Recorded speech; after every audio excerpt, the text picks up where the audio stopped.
Ladies and gentlemen, welcome back to Performance Talk. My name is Yul Gordon. Chris won't be with us today. He is doing some things. However, our guest today is Ariana Mimer. And Dr. Mimer, please tell us a little bit about yourself. Welcome. Tell us a little bit about yourself and what you have going on right now. Sure. Thank you so much for having me. It's always an honor. So, my background is actually in fitness. I owned a personal training studio at the age of 22, so right when I graduated. And I was fortunate enough to work with a variety of populations, everything from youth athletes to Olympic athletes to post rehabilitation and anything and everything in between. Right. um, which was really amazing. And what I saw during that time was that people were coming into a fitness setting with pain and injury. So I had wanted to become a physical therapist. I already had my license as a registered dietitian. And I realized that I really wanted to pursue my doctorate in physical therapy because I wanted to understand the complexities of fitness and pain and rehabilitation to be able to take my clients to the next level. So once I did that, I had this grand plan that I was going to stay in the place that I was, which was a multidisciplinary practice. We had a physical therapist, I had my training. And at that time, I decided to work someplace at a physical therapy clinic for about a year was my plan. Ended up working there for 8 years. There you and go. That's the way it yep, works. that's the way it works. But it was amazing because I got to really work with a lot of humans and Right. it really gave me a profound understanding of the body. I worked with thousands of shoulders, thousands of hips. So Right. it was amazing to really be able to take a deeper dive into that. And fast forward a little bit through some life experiences, I had cancer. So Whoa. quickly during my cancer journey, I decided to compete and train and compete on American Ninja Warrior. And so, Not that you didn't already have something else going on. right. Gotcha. I mean, why not? It seemed Yeah. appropriate.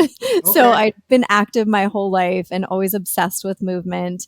And so once I did that and finished, like I said, competed on the show 2016. Afterwards, I really had this moment of looking at the people that I was working with and also my own personal experience and realizing that I wanted to treat the whole person. And I wanted to look at the emotional health and mental health and well being of each and every person that I came in contact with, in Mm-hmm. addition to the physical piece from the nutrition and movement. So I opened up my own integrative health center, the Movement Paradigm, which is in Downingtown, Pennsylvania. Okay. And we will focus on the whole person. So I practice functional medicine, holistic physical therapy. We do movement coaching, mindfulness, and really just help people heal their body from the inside out, focusing on the three pillars, which is mindset, nutrition, and movement. Okay. The Well, there's a lot of ways I can go from there. That's a That was the well. really abbreviated version. Well, here's the thing. The I am also a believer in a holistic approach to training. hmm I take that to my athletes, and I have had experience and did a lot of hours in physical therapy and all that stuff. But my doctorate is in psychology. Okay. Oh, great. So what I wanted to do sounds like something similar to what you're doing that I did, but now on to the next stage in my career. Yeah. But it's talk to the audience a little bit about, since you have experience with athletes, when you come with that injury, where the connection is with your brain, your body, and the nutritional part. Okay. So when we are, there's couple ways to go, about this too, as you could say, right? We're just listening. That's why we're here. So I always like to think about we have to be in a state of safety to learn, to heal, to recover, and to be in a state where we feel grounded. And so when we have an injury, we are clearly not in a state of safety. We're in Right. a state of fear and survival mode. And so there's so many things that happen when there's pain because it's not simply a physical experience, but it's, as you very well know, a significant emotional experience. So we Right. can never separate those things. Although everyone thinks that we can, Yep. we really cannot. And so it's understanding that pain is information. So when we have an injury that's acute or traumatic, or even chronic for that matter, it's still information that our bodies are giving us. So for an Right. acute injury, of course, it could be tissue damage, acute tissue damage. But then when an injury has been there for 3 months to 6 months, there's no acute tissue damage. And that is when our brain is perceiving that there is still signaling that, hey, there's pain, there's pain, there's pain. And that's where that emotional piece really comes into play, is being able to bring an athlete back to that sense of safety. Maybe that's pain education and pain science. Maybe that is giving them nervous system regulation techniques such as diaphragmatic breathing or Right. vagus nerve exercises, or simply moving their body to be able to expend some of that energy from a somatic aspect. Right. And we are evolutionarily wired to protect ourselves. So we always have to remember that's our body's like, hey, we're doing exactly what we're supposed to do. We're in protection mode. Right.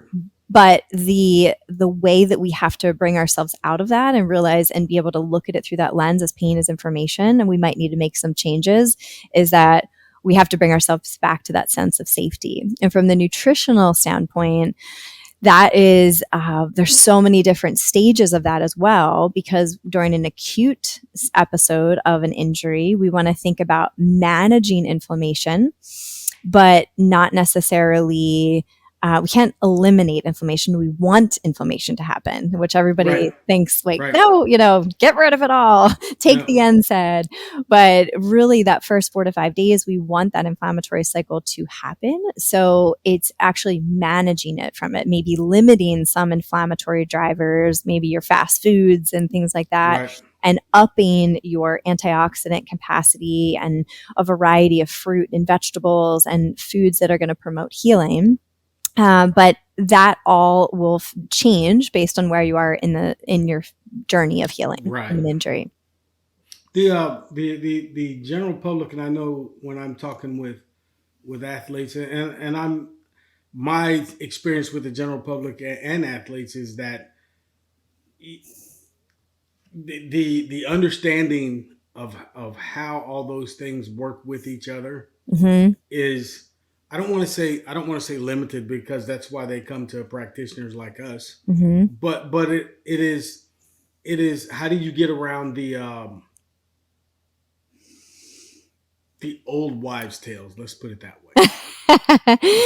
Yeah. So I'm gonna say it that way because there's, well, my grandmother used to, or I heard you could take, or you're right. supposed to do.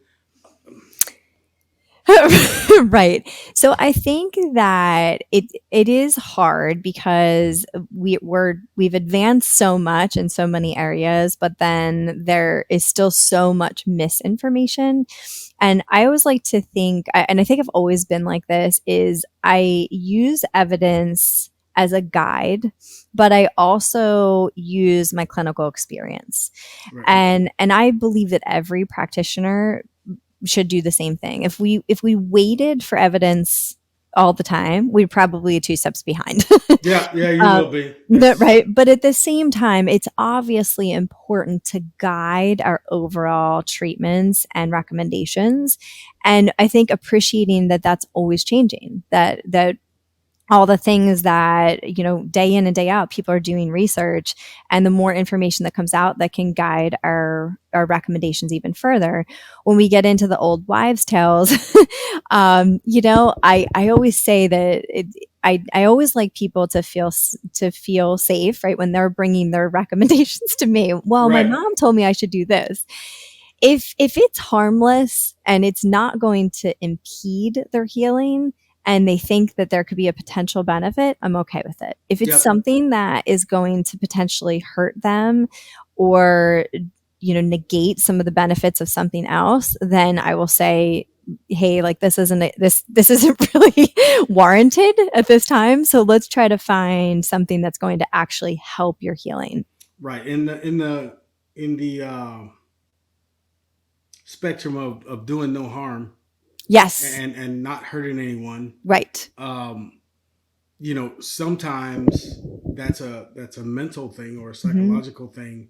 If you just tear down everything that they know Right. or everything that they've been told, or maybe something that mom told them to do that actually worked for them that you won't find in a book. Yes. You know Yes. what I mean? And Yes. and so, from my perspective, it's always been okay. Let's what were you doing before? Hmm. Let's see what grandma said.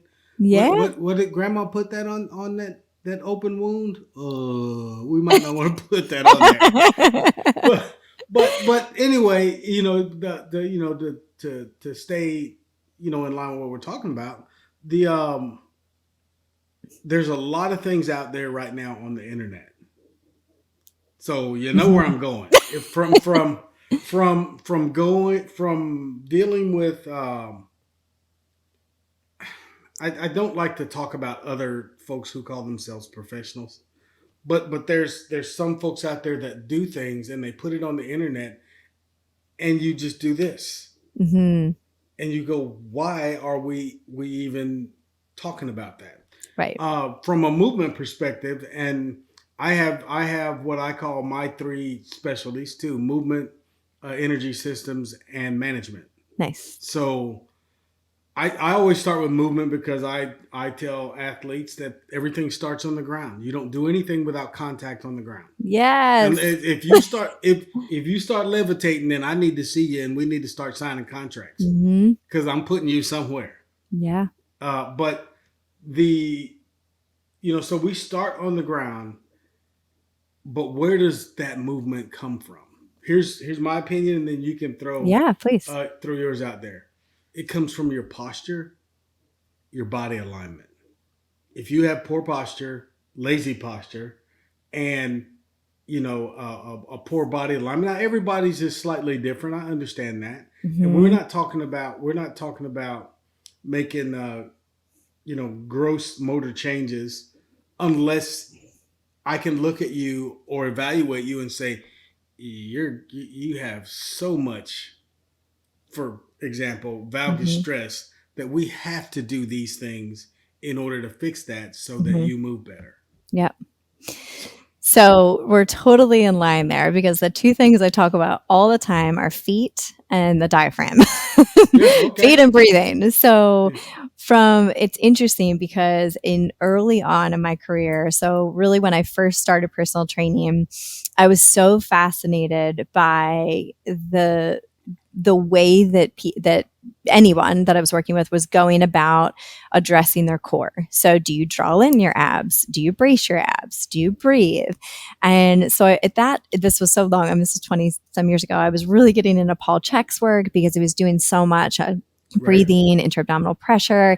And so that really jump started my obsession, we'll say, about breathing and understanding alignment as it relates to the developmental approach of rib cage over top of pelvis. In right, order to optimize your posture, you have to optimize that stacked position where we can develop that really great pressure to optimize sequencing, motor control for all of the movement patterns, right? So right, totally in line with you on that. And from there, I my own personal journey with feet was that I was early on. This was like kind of before I got into to me training individuals. I was having hip pain, knee pain, SI joint pain, yeah, and everyone just kept saying, you have flat feet, flat feet, flat feet. And so I was in all of these orthotics and going down this crazy path. And so I started, I was very distinct time. I started training for my kettlebell certification, the okay, first level. And of course you have to be barefoot, right? So yep, I was barefoot and I thought, well, I was so afraid to be barefoot because everyone said you have to wear 6-inch platforms when you walk. So I Right, was so right, afraid of it. And I remember thinking to myself, wow, if I'm this afraid to just take my shoes off, imagine what all my clients are thinking when their podiatrist says, you can never take your shoes off, right? You have to wear your shoes all the time.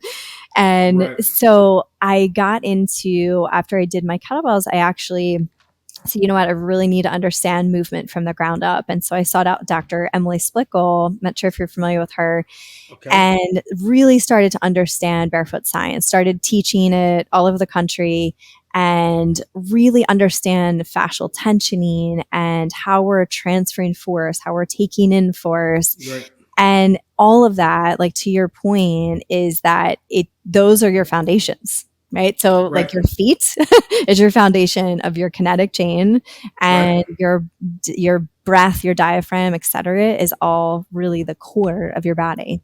So couldn't I, agree more. when I talk to athletes, let's touch on force production a little bit. Mm-hmm. There are there are a lot of injuries that I'm not going to sit here and quote studies, but I'm sure there's some out there that show it. Mm-hmm. But there are a lot of injuries that start with force production. How much force you're putting into the ground. There is there's one cue in the agility world or the change of direction world that just makes me cringe every time. And then when you see it, you know what the coaching has been. It's Yeah, stick your foot in the ground and go the other way. got it. And that's like, okay, if you tell an athlete at any level to stick their foot in the ground, what are they going to do? They It's are going all to done. jam Mm-hmm. their leg in the ground as hard as they can Mm-hmm. and try to change directions. Right.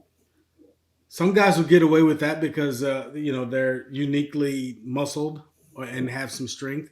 Some ladies will get away with it because they don't have the same Q angle as maybe their counterpart. Mm-hmm. Some younger athletes will get away with it because they're a little bit more advanced. However, the Q is bad, Right. and sticking your foot in the ground, it slows you down. It doesn't make you Mm-hmm. I was gonna faster. say it's definitely Yeah, what's really done. it's a braking action. Mm-hmm. Two, the second thing is that where do you go from there? Once you stick your foot in the ground to change directions, it's usually a twisting motion. When are ACLs, PCLs damaged? And if there's Mm-hmm. any contact during that twisting, well, we see non-contact injuries all the Yours all the time time. in that either in the deceleration or that rotational motion of the upper body when the leg Mm-hmm. is still stuck in the ground. Yep. So with all of that noise that I just created Mm-hmm. said, what are your thoughts in that realm as far as force production goes and understanding how, when an athlete has enough force into the ground Mm-hmm. to do what they need to do? So let me kind of, it's okay if I back it up just a hair, Yeah, and you can then back it up as far as you want okay. to. So first I and this is often what I will explain to patients as well, is understanding how much force we're encountering with walking, running, jumping. So, for example, in walking, we would be encountering approximately 1.5 times our body weight. Then jumping would be 3 to 4 times, Right. and then, or excuse me, running 3 to 4 times, Yep. I know jumping what you about meant. 8 times. And then my example that I always love to give is a high level gymnast like Simone Biles can encounter up to 18 times their body weight in force on the vault, something like the vault, Right. which is unreal. Yeah. Yeah. But she does it in such a beautiful and graceful way. And so the example, I do this in all my workshops too, because what I love about that is that she has developed enough fascial tensioning to be able to dampen the impact force from whatever activity she's doing, whatever gymnast activity she's doing, and control it. And so whether, regardless of what type of athlete you are, that is one of the key things, is being able to learn how to train your body to dampen the forces that you're coming in contact with, and be able to load that potential energy to turn it into the elastic energy. And so when I say that, it's really interesting because I feel like people really resonate with it, because whether you like gymnastics or not, even I'll say it to men as well, they can appreciate it. They can appreciate that a super high level dancer or high level gymnast does it with such grace, yet they're encountering so much force, sometimes more than a football player might. Yeah, like well, for example, with a football player, I communicate that in receive the force Mm-hmm. and then use the force. Mm-hmm. Let it back out. Don't take it all in your body. Yep. So that's the way I Yeah, communicate yeah, it. yeah. But with that, um, they have to learn how to receive additional forces while they're trying to execute a movement Right. from other bodies. From another, exactly, Yeah. exactly. So that's a unique difference, of course. So then I from there I what if we can say strategy, is to make sure that they have the appropriate reflexive stabilization in the foot, in the hip, in the Right. core, so that they're able to, one, create the appropriate pressure to dampen those forces that are coming in, and then also be able to generate the appropriate force through the global musculature to be able to do whatever they need to do, run, jump, etc. So I would say, I'm transparent about this. I'm terrible with analogies, so I'm never my That's whole okay. my whole career, that's not really been my thing. Whenever I Yeah. try to give one, people just look at me like, "What the What are heck you are you talking talking about?" about? Yeah, Yeah. I've tried. So I That's don't. okay. So I'm just going to be transparent about that. So typically, my approach is to help people understand it, and then kind of like see what that light bulb is for them, from the anatomy standpoint, and then take it from there. And then training wise, focus on a lot of fascial tensioning from the ground up. So I do a lot of foot to core sequencing through short foot, and then before I even teach anyone landing mechanics, before Right. jumping mechanics. Okay. Well, that's a unique approach, and with the foot having so much to do with balance, coordination, and proprioception, Mm-hmm. you people don't often associate doing those things first. I I I I am the analogy guy. Good. So this will be So so perfect. You so can make analogies so for me. so I tell my athletes I want to break this down to cartoon level for you, Perfect. and so I'm not going to use these large $50 words because I only know two of them. Hmm. But so we're not going to even to show that in public, because that'll give away everything. We but when we're training and we're talking, my cues are five toes down, Hmm. heel down. Yep. They said, well, coach, what if I'm flat footed and I strike the ground flat footed? And then I just look at them and go, five toes down, heel down. And they're looking at me. Then all of a sudden they're going, oh, I can balance that way. Exactly. Because a lot of athletes don't engage their foot, to be Hmm. honest. They slap it on the ground, and then they try to move everything else. Right. One of the things that I had a big long thing about, a big long conversation with everybody in the field, it felt like, was, what's your core? So tell me what your core is. Most people think it's your trunk only. Now, it's referred to as the trunk a lot of times, and for those who don't necessarily know, the abdominal wall, but it stretches from mid thigh to upper chest, or to lower chest, 360. So your core is involved in all of that. Hmm. But like we do in America, we call the core what it mostly involves, which is the Hmm. trunk. Yep. But as I'm talking to athletes or those I'm working with, sometimes I have to get them to kind of engage, hip musculature and all that stuff. So I have to explain to them when I say core, I mean this, and this too, Yeah. Yeah. because I don't always explain that beforehand, but Right.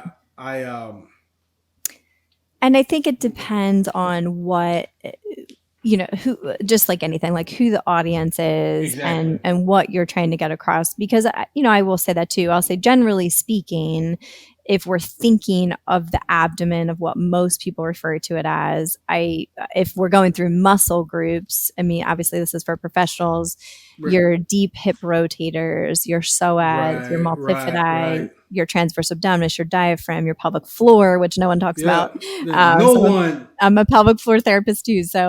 Um, so of course all of that, but I will always reference that the deep front fascial line is actually from your foot. It's your foot intrinsics, the flexor hallucis longus, all the way Right. up to the back of the knee. So the popliteus, the Yeah. adductors, pelvic floor, all the way up to the Nobody neck knows. and Nobody tongue. knows. But Right. it, but So, that and that's so critical though, because that connection, that goes back to that deep reflexive stability. right. If we could be stable there as a unit, then we're able to generate more force. So when people say my glutes aren't firing, or I can't get my glutes to fire, of course you can. If it's not, I mean, of course they're still firing, by the way, Right. as you Right. know. But if we can't get that stable base to work from, that foundation, then those global muscles aren't going to be able to function the way that they could. Right. So sometimes in the moment, too much information is a detriment. Yes, yes, right. So I Uh, think the audience. yeah. So, but understanding it, and for our audience and those who like to get a little bit more, we go 90 different directions all the time. Mhm. So this type of information is great. Understanding where everything starts for me is a critical piece of getting the athlete where they want to be. And they say, wow, what if they just want to get faster or stronger? We don't have to, we're worrying about all that stuff. I'm like, oh, well, if you don't address it, then you won't figure out how you're going to get faster or stronger. So Yes, we have to address it. And sometimes, like my older athletes, higher level athletes, they'll go, "Hey, coach, just I got you. I trust you. Just tell me what I need to do, that's awesome. and then we'll do that." Right. But when they're young, I tell them to ask questions. Ask questions. If even if it sounds stupid, ask the question Yeah. because it's probably something that's going to give you an idea how to do something. Right. And So and I think it's to your point about like if you do it now, right, it's going to be so much more beneficial. What I would always see, and I would test it for my just over the years, right, I would say, okay, what if I didn't spend this amount of time working on the foundation, meaning alignment and breathing and feet and all right, that, and just tried to teach and cue the movement patterns. But it's tough. every time it backfired, because at some point they either can advance in what they're trying to do. They can Right. excel in whether it's getting faster or stronger, or they would eventually get injured. And I actually this was actually this year, I had the opportunity to speak to the New Jersey Devils, which Okay. was really great. I was talking about breathing and nervous system. And, what I found fascinating with it is that they were not really in a position to adopt it. And so I recognize they're young, 20-year-old guys, Right. right? Right. Right. Super high level athletes. They're going to power through anything. But Yep. my reflection on it afterwards was, wow, if they really did understand it and really want to learn it, it would just help so much with longevity. Of course, could be performance too. That was the goal. but Yeah. but also just longevity. But I don't think that they were in a position to necessarily Well, do that. give them a few more years because Right. When you're, let's just say, when you're that level athlete, anywhere from, in some sports, 18 or 19 Hmm. to 25, Yeah. you're bulletproof. Hmm. You got a reserve of energy that seems like it's endless, Yep. and there's nothing anybody really can tell you that you need to do, because everything you've done has always worked, because you have been, I hate to use this term, you have been a natural. Hmm. Worked uh hard. They worked hard to get yeah, there, but they've worked very hard, yeah. but that side of their work was never very focused. You know what I Right. mean? So the nutrition wasn't focused, the foundational Hmm. stuff wasn't focused. This kid came out there and he outran everybody by 15 yards. How many corrections is a little league or a junior high coach going to make? None. Yeah. Right. Going to leave him Right. alone. This young lady comes out and she's hitting 3 pointers all over the court and bombing, balls in the back of the net from as a soccer player. How much is the coach going to say? Hmm. And it's not on coaches. I mean, I'm not Right. trying to put coaches down. It's you spend the time with those who need the help. Right. Right. And when you're a sport coach like that. So I Hmm. understand it, but let's I can get stuck on one thing and talk about that the whole time. But I like to kind of bounce around. Let's go to put your nutrition hat on. Sure. Um, weight and energy. Weight, like weight, weight on a scale. Weight. It's on the scale, weight Okay. and energy. Okay. I talk so much about um, with the athletes I talk to. I said, look, don't talk to me about how much you weigh, Got it. because I'm the diet culture is Yeah. gone for me. Hmm. I said, if we fuel you the correct way Hmm. and you're working hard on the physical side, your body composition and your weight are going to go where they need to be. Right. And if we need you to be a little heavier or a little Hmm. lighter, then once we do that, we can manipulate it a little bit. Yeah. I said, but let's focus on getting it right without supplements and all that stuff. Hmm. Though there's a time and a place for all those, Yeah. but not right now. Right. Not at the foundational level. It's about, okay, let's are you eating? You eating, That's and the it, first thing. yeah, and so it's actually a topic that I talk about quite frequently. So I just this morning, a lady I was speaking with, she said, "Oh, I want to lose weight," and I said, just over the course of our session, I said, "Well, one of the things that we'll start to work on is just shifting the language a little bit. That if you are in a deficit, that we're going to be focused on fat loss specifically rather than weight. So Yeah. just helping people understand that it's so different and." Yeah. Um, yes, I couldn't agree more in that we are in a massively restrictive diet culture and that everything is bad and everything is should we eat this should we and but yet no one knows how to do the basics. The people Right. that are that obsessed with the nuances of it are also the people that really do not have a good foundation for eating.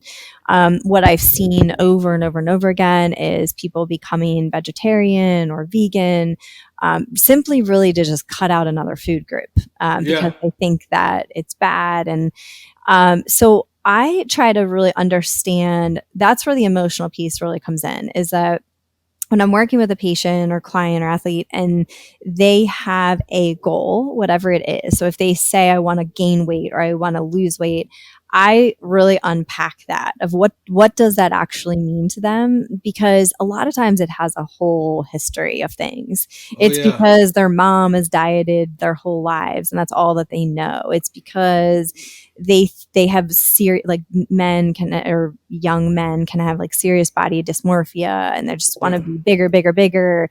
And so I really try to figure out what that is, what that really means, and then also because it's like I said, it's always way deeper than that surface level. Right. And then help to guide them in the right way. Most often, I'm careful because I work with a lot of complex health issues. Right. But most often, my approach is try to get them the nutrients that they need first. And then, if we have to do anything more specific that might be related to, like, say, they have an autoimmune disease or something like that, Right. then I will start to target that more specifically. But if they are, like, I saw this young female today and she's just really, she has a ton of gut issues, but she's under eating. And so it's this whole, it just is like a vicious Yeah. cycle. So Yeah. my Yeah. first goal is like, hey, let's get some food in you. And then we can try to figure out if we need to eliminate anything temporarily, we will do that. But I also try to change their, like I said, their language and also just their approach to food, and that food is medicine, food is information, food's connection. Food is something that fuels our body for what we need to do in life and sport. And that ultimately it is this amazing gift that we have, like movement, that if we can start to look at it through that lens and learn how to eat properly, learn how to get in our protein sources, learn how to get in fruits and veggies and all the micronutrients that help with our biochemistry to literally help us run, that people do slowly shift their approach to food. Yeah. It's and those are all good points. And I would, for maybe some of our younger athletes or parents that are listening, I would say the first and most important thing is to eat. To eat, to fuel. It's Yes. yeah. To fuel. Yes, I, yes, I yes. I am a I Is am to a eat, and to eat with, like I said, kind of like with that maybe feeling of gratitude that this yeah. It's food is okay. amazing. Yeah, it's okay to eat. I mean, Yes. it's in so many ways. I mean, I'm sure we all did, but I had to learn along the way, and as an athlete earlier in life, and then as a soldier, I had to learn that what the most important part for me was just eating something. It wasn't necessarily, I Mm, figured out what perfect. I could eat and perform with, or what I could eat and do whatever with. All that stuff came because I started taking the joy of eating, Uh, and having just, I love to eat. right. It took me a long time not to overeat. You know what I mean? Yeah. It took me a while, and especially when I really realized it is when I started. I started gaining some weight, Hmm. and it wasn't the weight that I was gaining that brought that to my attention. It Hmm. was the, wow, I'm not moving very well. I'm not, Hmm. I'm huffing and puffing going up the stairs. We quickly corrected that, but it Right. was it was one of those things where, okay, you like to eat, but okay, you have to engage your brain with this too. You just can't have Yeah. everything. So that was your information, right? That was Right. food as information. There you And so go. I was like, hey, okay, that's a little bit too much. Yeah. Let's reel it Yeah. back, right? Yeah. And So yeah. just talking to the general public out there as well as athletes, just don't forget how important food is, Mm, and try to find this is my thing. Try to find fresh and whole foods. I didn't say don't eat meat. hmm. I didn't say No. that. I didn't say don't eat dairy. You have to decide what your digestive system will handle, and Hmm. what the things you like and what your body can deal with the best. But as far as not eating, that I see a lot of, man, that's tough.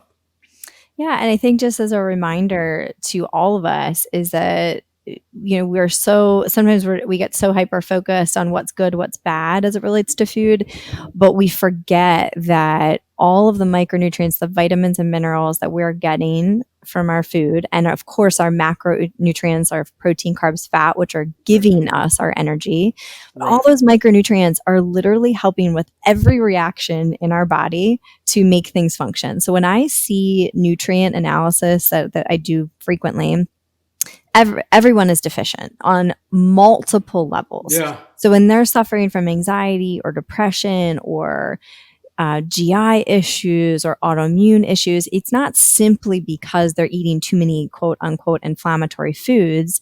It's because oftentimes they don't even have the basic level of nutrition to help their body operate normally.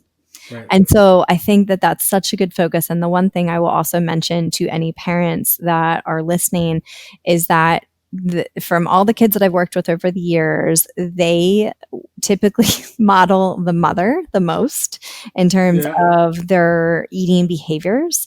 And even as adults, that's typically what I see too, is that their eating habits are like their mothers when they were kids. So if it's chronic dieting, body image things, the language of I look fat, I look this, I look that, yeah, oh, my belly, all of those things are what kids will listen to, and that Right. really impacts their image, their body image, and their eating. Well, getting adults to stay out of the mirror Hmm. and focus a little bit more on what they feel, how they feel, Performance. performance. Hmm. It's still a bigger challenge than not. Let's say it that way. Hmm. Let's talk again. You just mentioned nutrient analysis. Let's talk Hmm. data. How much is good? How much is too much? And who needs what? How much who does the client need the information, or does the practitioner Got need it. the information, and why? So, as it relates to data, it is very individualized because anybody with disordered eating or a history of an eating disorder, or of course, present eating disorder, that is not helpful for them. And that's when the practitioner should be doing the nutrient analysis and delivering the information in an appropriate manner. For anybody that has that history, typically should not be tracking. So, it can be Okay. a really big Okay. trigger for them. Yeah, that's interesting. Yes, Because the first thing a lot of times what happens is they're told to track. Hey, you to got to track. watch this, watch that, know this, know that, et cetera, et Mhm. cetera. Yeah, so tracking is a huge trigger. Right. So that would be some, and what happens is it just becomes an obsession. So if someone has been tracking forever, I actually have them stop tracking. I'm like, okay, well then you should know, you should know what you're Right. consuming. So we're going to stop Right.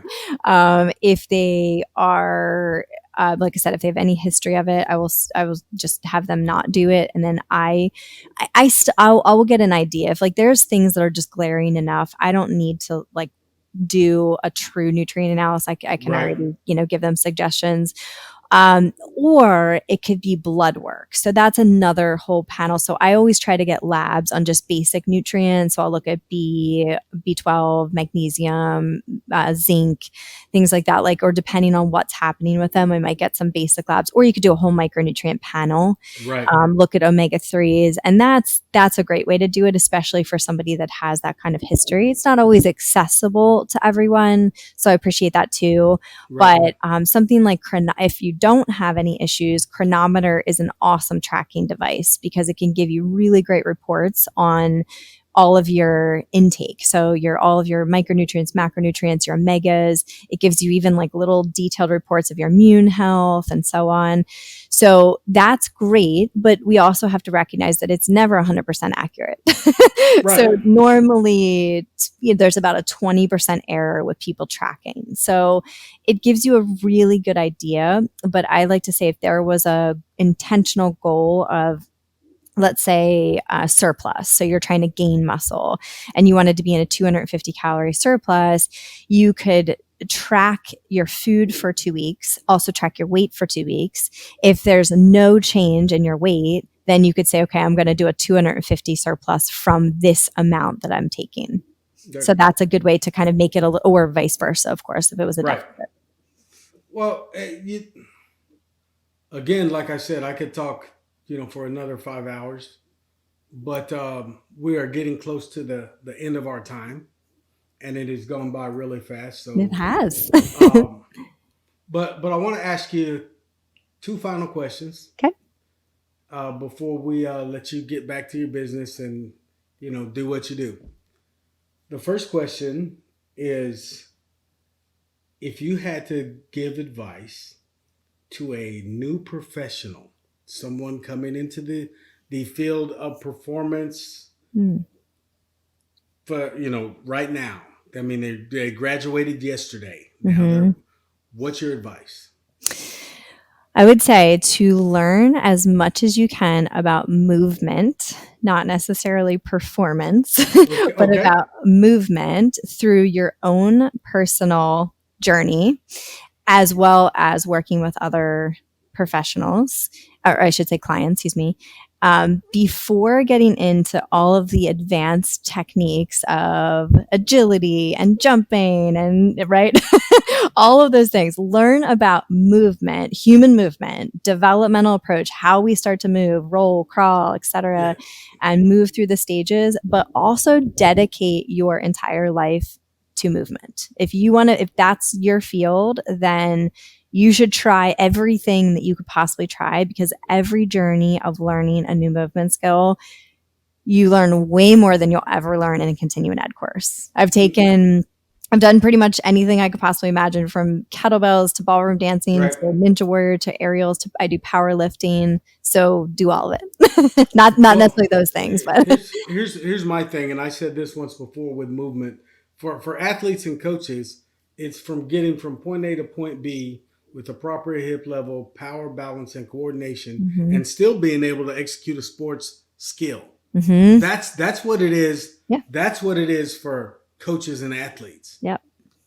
How do we take that and train it Mm-hmm. from a foundational level all the way up through the I just lost the word, but for professionals that level, Yep. and without boring them to death with the early stuff. Mm-hmm. Yeah, you're So asking me that? no, I said Oh, you're I was saying just saying. okay. So no, that's always been a question for me. And then yeah, I got a bookshelf here, a bookshelf in the bedroom, and a library online of just biomechanics, movements of the foot, how Yep. how everything coordinates in the kinetic chain, Mm-hmm. balance, all that. So Yeah, and I think if it goes back to the things that we talked about movement wise, is if you can get their foundation from the foot up and you can get their core integrated together, then you're already off to an amazing start. Then, just like any other progression with an athlete, if we can get them to achieve that skill before progressing to the next one, then it gives them a little challenge and hopefully they're able to execute it before advancing. Obviously, that's not always realistic in every setting, so I'm careful to say that. right. So here's sometimes it's about not coaching. Mm-hmm. When they're Yeah. doing when they're doing something right, go excellent, and Yes. And move on. give them that feedback Yeah. right there, and let them keep doing it. I told a young man who is now an outstanding practitioner, who worked with me as an athlete before, but he had a 2-year-old son he used to bring up to the gym, and I watched his son. I said, do what he does. That's awesome. And then you watch a little kid from 2 to 5 years old squat. They do it almost perfectly. Mm-hmm. They don't mess it up until we start messing with them, Right. or, or until we allow them to not move. You know what I mean? Mm-hmm. We stick them in front of a television or give them a phone or Mm-hmm. iPad or something like that. Then you're encouraging them not to move, because every 5 on down kid that I know won't stop moving for at least 18 hours, and Mm-hmm. at that point they're sleeping. Exactly. So anyway, the final question is, and we ask this question a lot to all the to most of our guests. So think of athletes. Think of the one athlete in any sport that could do or compete in any other sport and be exceptional at it. So if I have a skier, can they compete Oh. in Oh, like what's volleyball, basketball? oh What's geez. one sport and one athlete? that could participate in other sports? Yeah. Oh, oh, that's a tough one. Think about the physical demands of the sports. I know. That's what I'm thinking because I was thinking of I'm trying to compare all of them right now. Oh man,